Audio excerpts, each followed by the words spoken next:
Hello guys, welcome back to my channel. मैं निशा। आज मैं आप लोगों के लेके आई हूँ जो लोग भी सीटेट दिसंबर की तैयारी कर रहे हैं या फिर आप लोग सीटेट दिसंबर के लिए वेट कर रहे हैं, तो उनके लिए मैं एक न्यूज़ लेकर आई हूँ कि इसमें जो आपका यहाँ पर मैं आपको बताऊंगी कि आपका नोटिफिकेशन आपको कब तक देखने को मिल सकता है और सीटेट एग्ज़ाम का पैटर्न क्या है, और इसके साथ साथ आप जो हैं फर्स्ट अटैम्प्ट में अपना सीटेट एग्ज़ाम को कैसे क्लियर कर सकते हैं और सीटेट की तैयारी कैसे करें, और इसके साथ ही साथ जो भी इसका सिलेबस है हम वो डिस्कस करेंगे।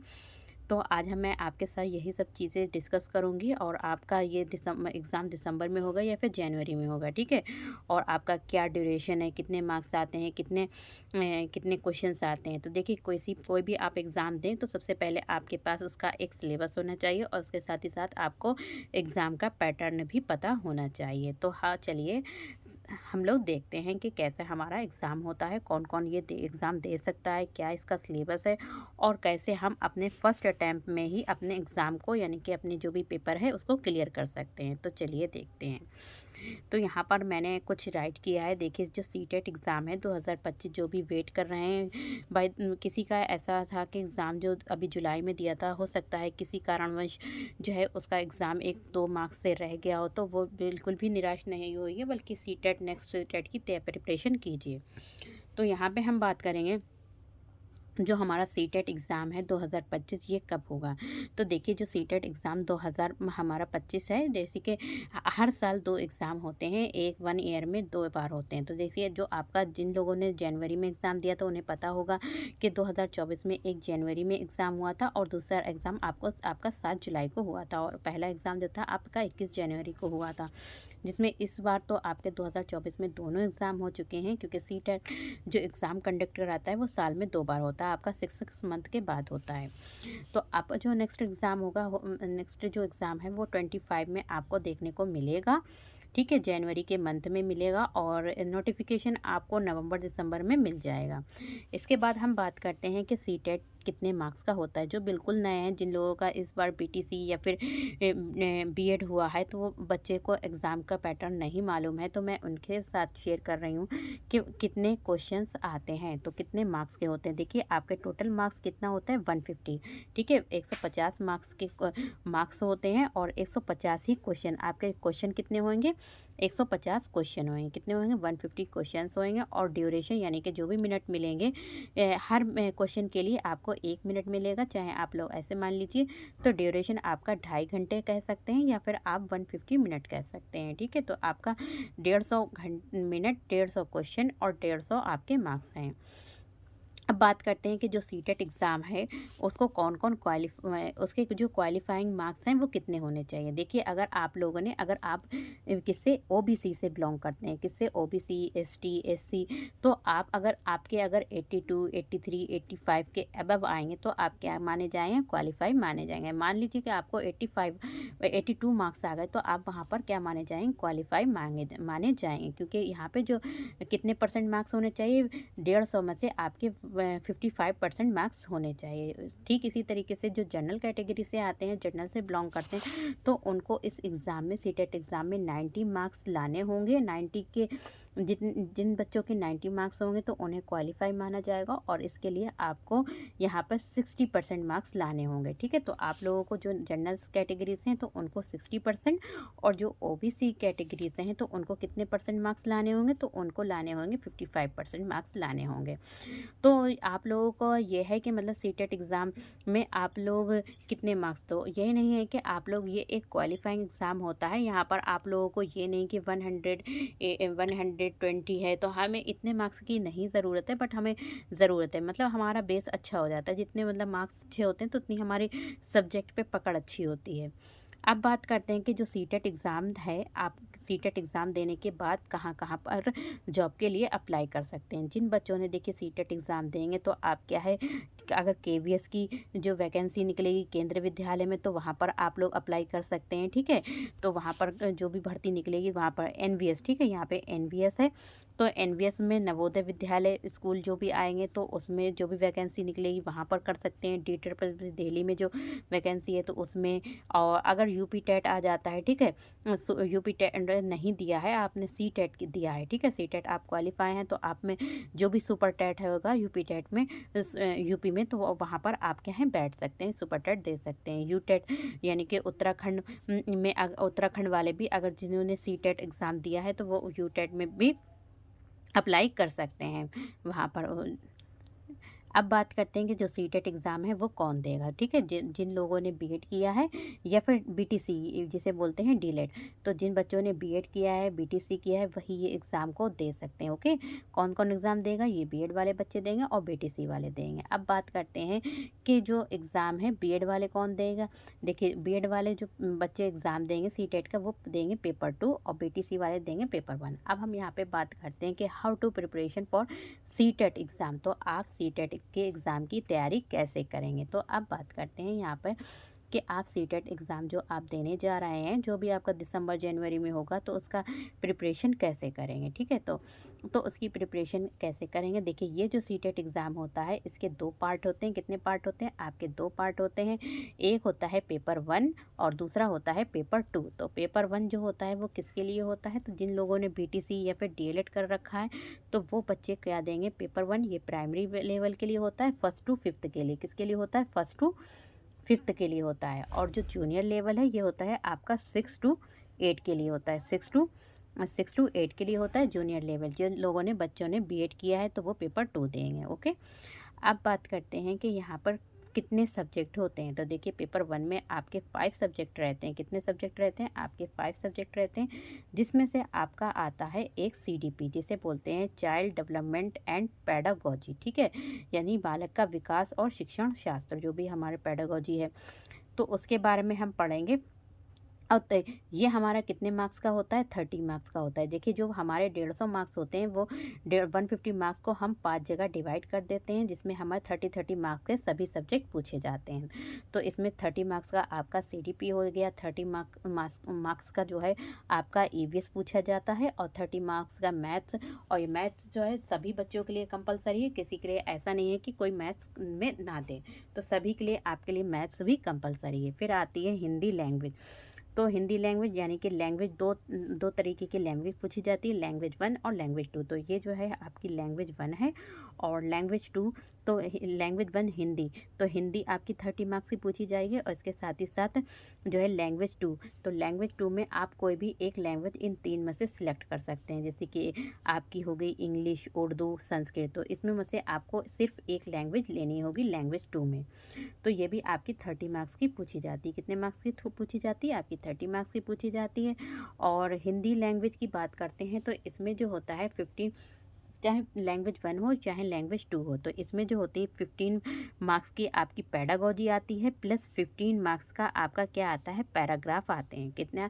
चाहे हिंदी के हों तो हिंदी में गद्यांश और पद्यांश आपका पूछा जाता है, जिसमें से किसी में आपको 8 क्वेश्चन मिलेंगे और किसी में 7। तो किसी में कभी कभी 7 पूछे जाते हैं, तो किसी किसी में 8 क्वेश्चन पूछ लिए जाते हैं। इनको टोटल मिला के 15 क्वेश्चन हो जाते हैं। तो 15 क्वेश्चन आपके पैराग्राफ से पूछे जाएंगे। तो पैराग्राफ आपको दे दिया जाएगा, आपको उसको पढ़ना है और उनके क्वेश्चन को सॉल्व करना होगा। ठीक इसी तरीके से लैंग्वेज 1 हिंदी में भी होगा, और आपके इंग्लिश, जो आप इंग्लिश लैंग्वेज लेंगे या फिर उर्दू लेंगे या फिर आप संस्कृत लेंगे, तो उसमें भी आपको इसी तरीके से पैराग्राफ सॉल्व करने होंगे, और 15 मार्क्स की पेडागोजी आएगी। अब यहाँ पर बात कर लेते हैं पेपर 2। जिन बच्चों ने बीएड किया है, ठीक है, तो वो बच्चे क्या देंगे, बीएड किया है तो वो जूनियर लेवल 6 to 8 के अध्यापक बनेंगे, और यहाँ पे पेपर 2 देंगे, जो पेपर 2 को देंगे। पेपर 1 बीटीसी डीएलएड वाले देंगे, जिसमें से क्या है हमारा यहाँ पे सीडीपी पूरा पूछा जाता है, जिसमें हमारे 3 सब्जेक्ट सेम रहते हैं। कौन कौन से रहते हैं? देखिए, जो पेपर 1 में है सीडीपी आपका रहेगा, लैंग्वेज 1 और लैंग्वेज 2 दोनों ही वही पेपर 2 में सेम क्राइटेरिया रहता है, ठीक है। तो सीडीपी आपका हो गया हिंदी, लैंग्वेज 1 और लैंग्वेज 2। तो ये 3 सब्जेक्ट आपके पेपर 2 में भी मिलेंगे, ठीक है। और उसके साथ ही साथ जिन बच्चों के पास ग्रेजुएशन में एसएसटी थी, ठीक है, तो वो बच्चे जो हैं उनके जो है 60 मार्क्स की आपकी एसएसटी पूछी जाएगी, इसमें जिसमें से आपके 40 जो हैं वो सब्जेक्टिव क्वेश्चन होंगे, और 20 क्वेश्चन आपके जो हैं पेडागोजी के क्वेश्चन पूछे जाएंगे। ओके, और जिन बच्चों के पास मैथ साइंस ग्रेजुएशन में रही होगी तो उनके मैथ और साइंस के क्वेश्चन पूछे जाएंगे। और लैंग्वेज 1 और लैंग्वेज 2 सेम रहेगी, जो आपका पेपर 1 में पूछी गई थी सेम एज इट इज वही क्वेश्चन इसमें भी, मतलब क्वेश्चन तो नहीं, मतलब वही लैंग्वेज पूछी जाएगी। बस इतने इसमें ये होता है कि पेपर 1 में थोड़ा सा इजी पूछ लेते हैं, पर पेपर 2 में थोड़ा सा उससे हार्ड पूछ लेते हैं। तो उम्मीद करती हूँ कि आप लोगों को अच्छे से समझ आ रहा होगा। जो बच्चे बिल्कुल भी नए हैं उन्हें नहीं समझ में आ रहा।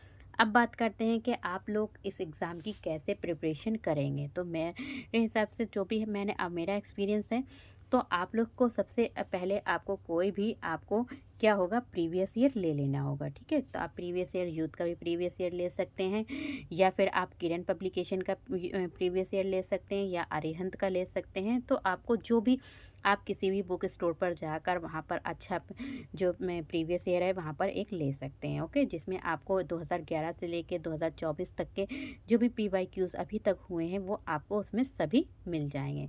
तो आप वहाँ पर से लगा सकते हैं, वहाँ पर सभी PYQs। अगर आप लोगों के पास टाइम है अभी से, तो आप 2011 में जो भी हमारा एग्ज़ाम पहला हुआ था CTET का या फिर UPTET का, तो वहाँ से आप 2011 से लेकर 2024 तक लगा सकते हैं, या फिर आप लोग 2017 से लगाइए। ठीक है, तो 2017 से 2024 तक के सभी PYQs को लगा लीजिए। देखिए, जब आप PYQs लगाएंगे तो आप लोगों को समझ में आ जाएगा कि आप लोगों का जो है कैसे कहाँ कहाँ से एग्जामिनर क्वेश्चन पूछता है। और इसके साथ ही साथ आपका जो है, आपके पास एक सिलेबस भी होना चाहिए। तो सिलेबस भी मैं आपके साथ डिस्कस करूँगी, और आप लोग सिलेबस को डाउनलोड कर सकते हैं CTET की वेबसाइट पर जाकर। वहाँ पर आप लोग CTET के सिलेबस को डाउनलोड कर सकते हैं, और जल्द ही मैं नेक्स्ट वीडियो में CTET के सिलेबस को, सभी जो भी सिलेबस है उसको डिस्कस करूँगी। तो सबसे पहले फिर आपके पास इसका, सबसे पहले अगर आप लोग अच्छी सी प्रिपरेशन करती हैं, यहाँ पर मैंने आपको एग्ज़ाम का पैटर्न बता दिया। अब बताते हैं कि आपके पास क्या होना चाहिए। तो मेन चीज़, सबसे पहले आपके पास CTET का सिलेबस होना चाहिए। एग्ज़ाम का पैटर्न पता चल गया आपको, एग्ज़ाम पता चल गया। दो पेपर होते हैं, पेपर 1 होता है, पेपर 2 होता है। पेपर 1 BTC वालों के लिए, पेपर 2 पेड वालों के लिए है। और 150 क्वेश्चन होते हैं, 150 मार्क्स के होते हैं, 150 मिनट के होते हैं। ओके, अब बात करते हैं तो इसमें सब, उसके बाद नेक्स्ट स्टेप आपकी क्या होना चाहिए, आपके पास सिलेबस होना चाहिए। क्या होना चाहिए, आपके पास सिलेबस होना चाहिए। उसके बाद आप क्या हैं, उसके बाद आप लोग क्या लगेंगे, एक प्रीवियस ईयर लेंगे और उसके सभी क्वेश्चन को सॉल्व करेंगे, चाहे आपके जो भी सब्जेक्ट हैं सभी क्वेश्चन को। देखिए, प्रीवियस ईयर भी 2 आते हैं। आप पेपर 1 का प्रीवियस ईयर ले सकते हैं, ठीक है, पेपर 2 का प्रीवियस ईयर ले सकते हैं। जो लोग पेपर 2 देंगे तो दो सेकंड का ले सकते हैं, जो पेपर 1 देगा तो पेपर 1 का ले सकते हैं प्रीवियस ईयर। उसके बाद आपको क्या करना है, आपको अगर नोट्स तैयार करना है, अच्छी तैयारी करना चाहते हैं, तो आपके पास क्योंकि अभी टाइम है, तो आप लोग अच्छे से नोट्स तैयार कर लीजिए। कुछ मैं आपके साथ इंपॉर्टेंट टॉपिक शेयर कर रही हूँ जो आपके बार बार एग्ज़ाम में पूछे जाते हैं। देखिए, CDP की अगर नोट्स की बात करें तो पेपर 1 और पेपर 2 दोनों की बात करेंगे। तो यहाँ पे CDP में क्या है, थ्योरी पढ़ें। देखिए, जो हम आपको सिलेबस देंगे उसके अकॉर्डिंग आपको वो टॉपिक यूट्यूब पे सर्च कर लीजिए, या फिर आप लोग क्या करेंगे, देखिए, बुक्स पढ़ेंगे तो लोसेंट की एक बुक आती है CDP की, अच्छी बुक है, लेकिन बहुत ही ज़्यादा उसमें डीपली दे रखा है, क्योंकि ये आपका ये जो है एक टेस्ट है। ठीक है, तो इस जो एग्ज़ाम देंगे क्वालिफाइंग टेस्ट है, तो उसके बाद ही आप वैकेंसी में बैठ सकते हैं। तो इसलिए आपको इतना डीपली तो नहीं पढ़ना है, बट आपको पढ़ना है, जो आपके टॉपिक हैं उनको क्लियर ज़रूर करना है। तो मैं यही चाहूँगी कि जो भी आपके टॉपिक हैं, चाहे आप यूट्यूब से या फिर गूगल से, कहीं से भी आप लोग, या फिर किसी भी अच्छे टीचर को देख लीजिए, वहाँ पर आप लोग देख सकते हैं, पढ़ सकते हैं। तो जो भी थ्योरी है आप उसको भले ही आप लोगों को ये नहीं है बार बार कोई वीडियो देखें या ज़्यादा से ज़्यादा बुक्स लें, बस आपको अंडरस्टैंडिंग से समझना है और टॉपिक को माइंड में बिल्कुल स्टोर कर लेना है माइंड में। और उसके कुछ कुछ मेन पॉइंट को, ये भी नहीं नोट्स को बहुत ही ज़्यादा बनाना है, और कुछ कुछ मेन पॉइंट्स को आप उसको राइट भी करते चलिए। और इसी तरीके से जब आप PYQs लगा रहे हैं और कोई टॉपिक ऐसा है जैसे कि आप नहीं जानते हैं कि संवेग क्या होता है, तो क्या करेंगे, आप उस पर टिक कर लेंगे, और उसके बाद आप यूट्यूब पे संवेग का डालकर देख सकते हैं कि संवेग क्या होते हैं। ठीक है, संवेग होते हैं, संवाद होते हैं, संवेग है, तो उसके बारे में आप यूट्यूब पर देख सकते हैं। कोई ऐसा टॉपिक है जो आपने, मतलब आपके लिए बिल्कुल नया है, आपके लिए नहीं समझ में आ रहा है, तो वहाँ पर क्या कर सकते हैं, यूट्यूब पे आप सर्च करके उसके टॉपिक को क्लियर कर सकते हैं अपना। कहीं चाहे आप सीडीपी की बात करें, चाहे ईवीएस के, ईवीएस में कोई टॉपिक नहीं समझ में आ रहा है तो सेम ऐसे ही करेंगे। तो आप लोग जैसे कि आप लोग जब प्रीवियस ईयर सॉल्व कर रहे हैं तो वहाँ पर एक ऐसा मतलब मार्कर लेके बैठिए कि मतलब जो बिल्कुल टॉपिक आपके लिए बिल्कुल न्यू है, तो उस पर टिक करते जाइए। और जैसे कि आपने यहाँ पर कोई भी क्वेश्चन, यहाँ पर आप पीवाईक्यू पढ़ रहे हैं, अपने क्या पढ़ रहे हैं, पीवाईक्यूज़ पढ़ रहे हैं, ठीक है। तो यहाँ पर कोई भी ऐसा क्वेश्चन है जो आपके लिए नया है, नहीं समझ में आ रहा है, तो आप क्या करेंगे, उसको रेड कलर से क्या कर लेंगे, उस पर टिक कर देंगे। तो ऐसे ही लगाते चले जाइए और उसको क्या करेंगे, या फिर उसी टाइम आप क्या करेंगे, उसको वहाँ पर यूट्यूब पे सर्च करके अपने जो भी टॉपिक है उसको क्लियर कर लेंगे, फिर आप नेक्स्ट आगे बढ़ जाएंगे, ठीक है। तो इस तरीके से सभी क्वेश्चन को सॉल्व कर लीजिएगा, पीवाईक्यूज़। फिर आता है सीडीपी की, फिर इसी तरीके से आपके जब आप पीवाईक्यूज़ लगाएंगे तो उसमें कुछ टॉपिक ऐसे हैं जो नहीं समझ में आएंगे, तो आपके नोट्स में भी बनते चले जाएंगे, ठीक है। उनको राइट डाउन करती जाइए। और जिसमें इंपॉर्टेंट टॉपिक मैं आपके साथ शेयर करूँ, जैसे कि जीन पियाजे, हर बार 2 से 3 क्वेश्चन आपको मिलते हैं, पेपर 1 हो चाहे पेपर 2 है, 2 से 3 क्वेश्चन आपको जीन पियाजे में के मिलेंगे। वाइकोस्की से क्वेश्चन हर बार आता है, कोहलबर्ग से हर बार क्वेश्चन आता है, अधिगम अक्षमता से क्वेश्चन हर बार आता है, ठीक है। जिसमें आपका डिसलेक्सिया हो गया, डिसकैलकुलिया हो गया, डिसग्राफिया हो गया, इसमें से कोई भी क्वेश्चन पूछ सकते हैं, ठीक है। और समावेशी शिक्षा से क्वेश्चन आता है, एनसीएफ 2005 से क्वेश्चन आते हैं, और साथ में साथ पेडागोजी। तो ये इंपॉर्टेंट टॉपिक है सीडीपी के लिए, इससे आपको क्वेश्चन हर बार देखने को मिलेंगे। और सीडीपी के यहाँ पर नोट्स आप पेपर 1 और पेपर 2 के दोनों के रेडी हो जाएंगे। और फिर बात करते हैं मैथ। देखिए पेपर 1 की यहाँ पे हम बात कर रहे हैं, जो बच्चे पेपर 1 देंगे तो वो मैथ कैसे तैयार करेंगे। तो यहाँ पे पेपर 1 की मैथ को तैयार करने के लिए आप एनसीईआरटी की बुक्स को पढ़ सकते हैं, ठीक है। तो जिसमें मैंने भी क्लासेस स्टार्ट कर रखी हैं, जिसमें क्लास 3rd से 5th तक की आपकी मैथ पूछी जाती है, लेकिन मैंने आपकी बिल्कुल ज़ीरो लेवल से स्टार्ट की है। क्लास 1st से लेके 5th तक की क्लासेस स्टार्ट कर रखी हैं। आप लोग चैनल से जुड़कर अपनी क्लासेस ले सकते हैं और अपने बेस को स्ट्रॉन्ग कर सकते हैं, क्योंकि मैं क्लास फर्स्ट से पढ़ाऊँगी, तो इसलिए आपका जो भी अभी टाइम है तो आपका बेस भी आपका क्या हो जाएगा, अच्छा हो जाएगा। और आप लोग मैथ्स में किस पर ध्यान देना है, आपको स्पीड पर ध्यान देना है, क्योंकि देखिए मैं जो एग्ज़ाम होता है उसमें बहुत ही कम टाइम होता है, और कम टाइम में आपको ज़्यादा से ज़्यादा क्वेश्चन करने होते हैं, 150 क्वेश्चन करने होते हैं, जिसमें आपका एक सब्जेक्ट मैथ भी आता है, जिसमें आपको काफ़ी टाइम लगता है। तो जितनी आप प्रैक्टिस करेंगे और जो है जितना ही आपकी स्पीड होगी, तो उतना ही मैथ को आप सॉल्व कर पाएंगे। तो ज़्यादा से ज़्यादा प्रैक्टिस करें मैथ की, और पेडागोजी पे ध्यान दें। तो यहाँ पर क्लास 3rd से 5th तक की, जो भी 1st to 5th तक की मैं आपको यहाँ पर मैथ्स कराऊंगी। इसके साथ ही साथ पेपर में हमारा एक ईवीएस पूछा जाता है, ये भी 30 मार्क्स का पूछा जाता है।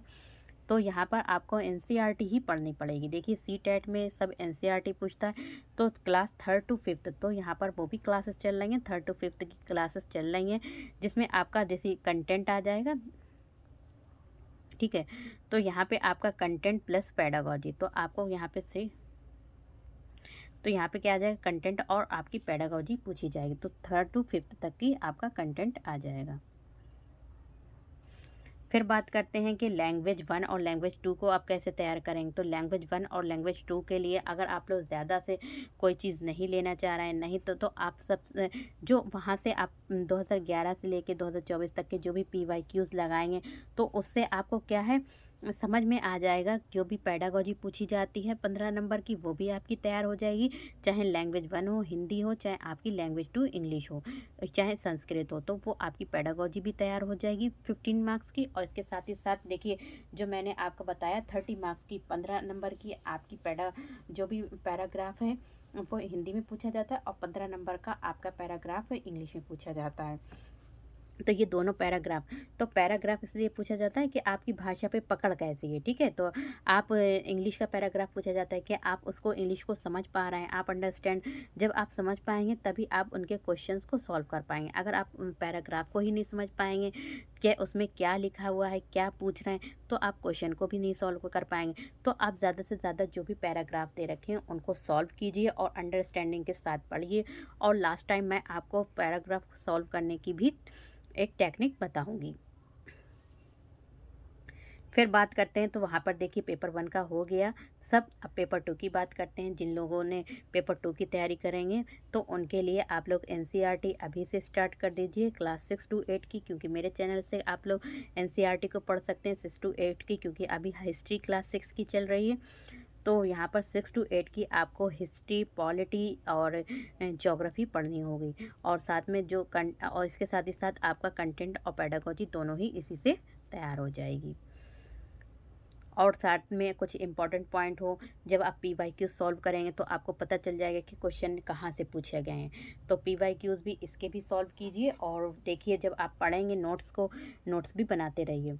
और फिर बात करते हैं जो पेपर 2 को मैथ और साइंस जिन बच्चों के पास ग्रेजुएशन में रही होगी तो वो एनसीईआरटी पढ़ सकते हैं, मैथ और साइंस पढ़ सकते हैं 6 टू 8 की। ओके, कक्षा 6 से 8 तक की मैथ और साइंस पढ़ सकते हैं, और जिससे आप लोग का वहीं से ही, क्योंकि जो भी पूछा जाता है आपका सीटेट में एनसीईआरटी से ही पूछा जाता है। अब बात करते हैं कि टाइम को आप मैनेजमेंट कैसे करेंगे। देखिए जो सीटेट का एग्ज़ाम होता है, क्योंकि देखिए यूपी टेट में छोटे छोटे क्वेश्चन पूछे जाते हैं, बट सीटेट में बहुत ही ज़्यादा लॉन्ग क्वेश्चन 3 से 4 लाइंस का क्वेश्चन भी होता है, जिसमें आपको पढ़ने और समझने में 2 से 3 मिनट एक क्वेश्चन को लग जाता है। इसीलिए आपको अपनी स्पीड पर ज़्यादा काम करना होगा और ज़्यादा से ज़्यादा प्रैक्टिस करें। अगर हो सके एग्ज़ाम से पहले एक प्रैक्टिस सेट ले आएँ, और वहाँ पर प्रैक्टिस सेट को जब आप अपने घर पर लगाएंगे, आपको 150 मिनट में आपको प्रैक्टिस सेट लगाना होगा। आपको अपनी स्पीड को देखना होगा कि आप कितने घंटे में कर पा रहे हैं, तो वहाँ से आपका टाइम मैनेजमेंट हो जाएगा। और टाइम मैनेजमेंट के लिए मैं आपको ये बताऊंगी कि जो भी देखिए आपका, मान लीजिए कि पेपर 1 आप दे रहे हैं, मान लीजिए कि आप एग्ज़ाम हॉल में बैठे हैं और आप अपना क्या है एग्ज़ाम का जो भी पेपर है वो आप पढ़ रहे हैं, ठीक है, जो भी एग्ज़ाम का पेपर है तो वो आप रीड कर रहे हैं। तो रीड करने का ये आपकी OMR शीट हो गई। तो यहाँ पे सबसे पहले आपको CDP दे रखी होगी। क्या दे रखी होगी? CDP। तो CDP के सबसे पहले आप 30 क्वेश्चन, जो भी 30 क्वेश्चन है उनको आप पढ़ेंगे, रीड करेंगे। जो नहीं आ रहे हैं, ठीक है, उसको टिक कर दीजिए। तो जो आ रहे हैं, जितने आ रहे हैं वो क्वेश्चन आप यहाँ पे पढ़ लेंगे। सबसे नंबर 1 पे आपको CDP करनी होगी। और जो भी आपकी OMR शीट है यहाँ पर 30 क्वेश्चंस की, ठीक है, जो भी 10-10 दे रखे हैं यहाँ पर, तो 30 क्वेश्चन जो भी दे रखे हैं उनको पहले फिल करने लेना होगा, ठीक है। आपका एक पोर्शन कंप्लीट हो जाएगा। फिर उसके बाद आपको EVS सेकंड नंबर पे आपको क्या करना होगा, आपको EVS करना होगा। फिर आप EVS के यहाँ पे जो भी क्वेश्चन है वो EVS के रीड करेंगे और इसके टिक करेंगे। उसके बाद यहाँ पे 30 क्वेश्चंस EVS के क्या कर लेंगे, फिल कर लेंगे। हो गया आपका। फिर उसके बाद देखिए फिर आप हिंदी करेंगे, ठीक है। उसके बाद क्या करेंगे, तीसरे नंबर पे आप हिंदी करेंगे, क्योंकि ये 3 सब्जेक्ट पे आपकी अच्छी पकड़ होनी चाहिए। बाकी देखिए हो सकता है कुछ बच्चों की इंग्लिश वीक होती है, कुछ बच्चों की संस्कृत नहीं आती, कुछ बच्चों को उर्दू नहीं आती, तो वो आप 4th नंबर पे आप क्या करेंगे, लैंग्वेज 2 को करेंगे। और लास्ट में, सबसे लास्ट में आप क्या करेंगे, मैथ में सबसे लास्ट में मैथ करेंगे, और जिसमें से पेडागोजी के क्वेश्चन पहले करेंगे, और जो आपके कंटेंट के क्वेश्चन हैं, क्योंकि इसमें टाइम लगता है, तो वो आप लास्ट में करेंगे। अगर वो क्वेश्चन छूट जाते हैं तो आप लास्ट में क्या कर सकते हैं, आप ऐसे ही गोले फिल कर देते हैं। तो क्या होगा, आपका 15 मार्क्स का उसमें से थोड़े से ही क्वेश्चन छूटेंगे, बट आप जो मैंने आपको टेक्निक बताई है इसी तरीके से आपको उस पेपर को सॉल्व करना है, और पेपर 2 को भी इसी तरीके से सॉल्व करना है। तो वीडियो पसंद आए तो like share subscribe my channel. Thank you, have a nice day. मिलते हैं नेक्स्ट वीडियो में।